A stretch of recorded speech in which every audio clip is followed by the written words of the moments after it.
I think that all the indicators are very auspicious.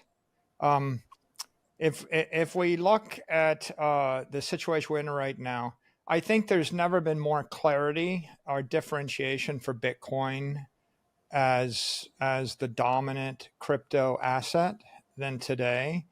I think we've got pretty good clarity and universal consensus that Bitcoin is an asset without an issuer, that it's a global asset, that it is a non-sovereign store of value strategy for someone seeking to escape currency debasement. And I think the fact that Larry Fink, running the world's largest asset manager, vocalized all those ideas on public television of late was a milestone for the space. The executive chairman and co-founder of MicroStrategy and the king of Bitcoin himself, Michael Saylor, says he's never been more bullish on Bitcoin than ever before. In a recent interview with Natalie Brunell, Saylor shared 5 specific reasons as to why he has never been more bullish on Bitcoin than right now. Firstly, Larry Fink, the CEO of BlackRock, has shared with the public media multiple times in the last few weeks, endorsing Bitcoin and calling it a protection against currency debasement. Secondly, multiple US presidential candidates have openly voiced out their support for Bitcoin. This includes Robert F. Kennedy, currently the 3rd favorite presidential candidate, and Ron DeSantis, who has been extremely pro-Bitcoin. Thirdly, regulators are endorsing Bitcoin. Both the SEC and CFTC have made it clear that Bitcoin is characterized as a commodity and that no negative regulation is being pursued. Fourthly, the tone of mainstream media has greatly shifted. If you look at how Bitcoin is now being treated across major mainstream media, such as The Wall Street Journal, CNBC, Bloomberg, Fox, they have moved from fear and suspicion to respect and acceptance. Finally, BlackRock and Fidelity, perhaps the 2 biggest asset managers in the world, filing for a spot Bitcoin ETF, with mainstream media's view that it is not a matter of if, but a matter of when the spot Bitcoin ETF will be approved. Based off all of this, Saylor says we are at an inflection point where you have the most information available to you to conclude that Bitcoin is a unique asset that is the best bet for protecting your wealth against currency debasement. Yet, there is a large pool of capital that would love to be in the space, but they can't easily do it until the spot Bitcoin ETF. Now, here's the rest of the interview where Saylor explains why he's never been more bullish. I think the second milestone for the space is the groundswell of positive sentiment for Bitcoin, both in the form of overall crypto positivity and Bitcoin positivity. The statements by Ron DeSantis emphatically supporting your right to Bitcoin, the statements by Robert F. Kennedy emphatically supporting your right to Bitcoin, the disclosure that Kennedy actually purchased a bunch of Bitcoin for his children publicly is a big step forward. I think the fact you have 2 other presidential candidates, Mayor Suarez and Ramaswamy, also announcing support for Bitcoin, I think those are really big deals. So that combined with the regulators endorsing it, the CFTC and the SEC, combined with the tone and treatment of mainstream media.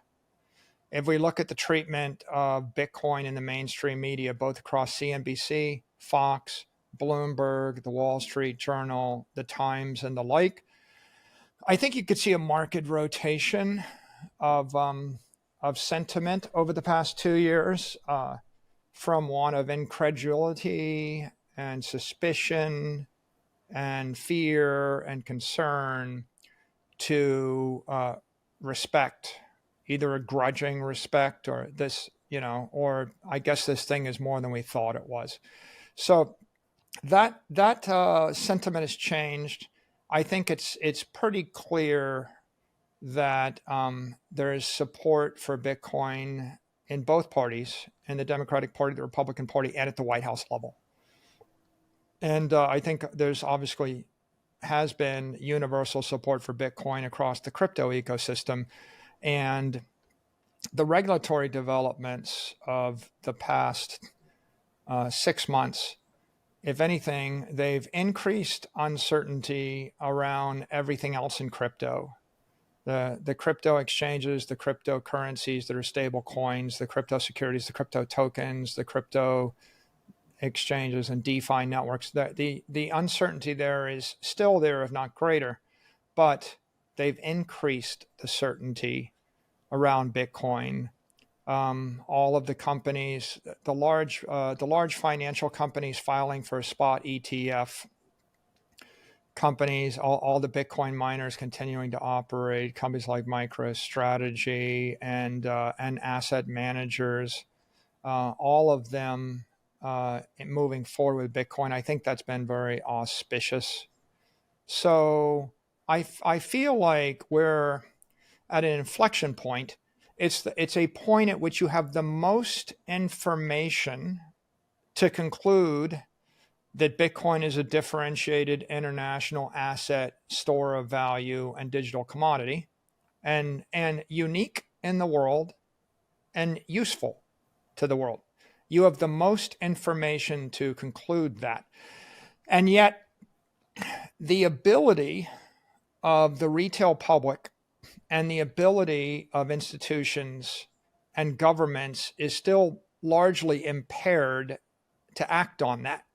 It's very difficult for a retiree with a pension fund to make an investment in Bitcoin.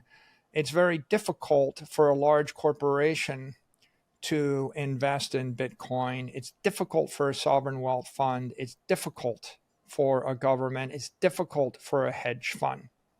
And so you have an example where you know where the world is headed. You know what the world needs. Rational people will eventually get there. You also have a list of reasons why it's difficult, right? Why is it difficult? It's difficult because the accounting is indefinite and intangible instead of fair value. So you have a challenge, and you have a solution, a process to create fair value accounting with the end of the tunnel clearly in view. If it's not happening by the end of the year, it's happening within 12 months. You have a challenge. I can't buy a spot ETF. You have a solution. You have a host of spot ETF applications that are in version 3, right? People have been trying to do it. We must be on version 4 or version 5 iteration. Yeah. But you have version 5 that are much more compelling than the previous version, and you have a lot of political pressure and sentiment and conviction to support it. And that is a solution, right? You have a challenge. We need digital assets exchange to be transparent and regulated. You have a solution, surveillance agreements. Coinbase has already agreed to a surveillance agreement publicly with half a dozen or more of these ETF filers. You have a process. The SEC, the CFTC engaged in bringing exchanges into compliance. So you have all these challenges to action. You have all of these solutions in play. It's really just a matter of which quarter, how many quarters does it take before we put all the solutions in play. When the rails go in place, then there's a huge amount of capital that will flow against a limited supply. So you have, if we look at the demand side, my description here is buying Bitcoin is like buying a beautiful house, in a foreign neighborhood, and you have to pay cash up front, and it takes you a year of work to do it. Whereas buying Bitcoin via spot ETF is like buying the same beautiful house in your neighborhood with no money down tomorrow.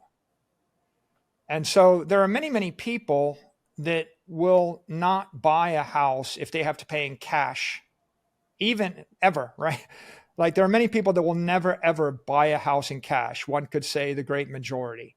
And there are many people that will say, I would pay 20 for that house if I could finance it at the bank. So we have a large pool of capital that would love to be in the space, but they can't easily do it without things like Bitcoin securities or spot ETFs. And so that's going to be a big catalyst for demand. And we already know it's coming, and it hasn't come, which means it has not reflected itself fully in the price. Now, on the other side, we have two facts about supply. We know that there will never be more than 21 million Bitcoin. That's the overarching important first order fact. And the second order fact we have is that there's a halving coming that will cut the supply that the miners have available to sell in half, and that's nearly $5 billion a year worth of supply. And then we have a third order fact. The third order fact is if large institutions can now comfortably own Bitcoin on their balance sheet, they're going to buy it and hold it forever. And the people that hold it now aren't going to want to sell it. So the supply available for sale from existing holders is going to decrease. The supply available for sale from miners is going to decrease. And yet the demand to purchase it will increase. And the duration, right? The amount of time that someone wants to hold this asset is going to is going to increase. If you decide to buy Bitcoin and hold it for a year, then that means every year 10 billion is being bought and 10 billion is being dumped on the market. But when you decide to buy Bitcoin and hold it for a decade, that means every year 10 billion is being purchased and 1 billion is being dumped on the market. So all of these things put together, they increase the demand, they stretch out the duration, they decrease the supply, and they decrease the friction to anybody to act in the favor of the network. So put them all together, and the summary is never been more bullish.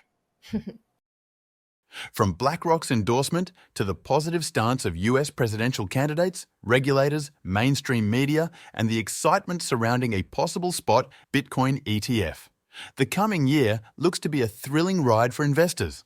Saylor's insights remind us that we are at a defining moment in Bitcoin's history, where significant shifts in perception and regulatory landscape creates new opportunities for investment and growth.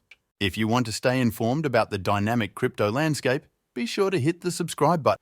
Anyway, guys, hope you've enjoyed today's video and see you all in the next one.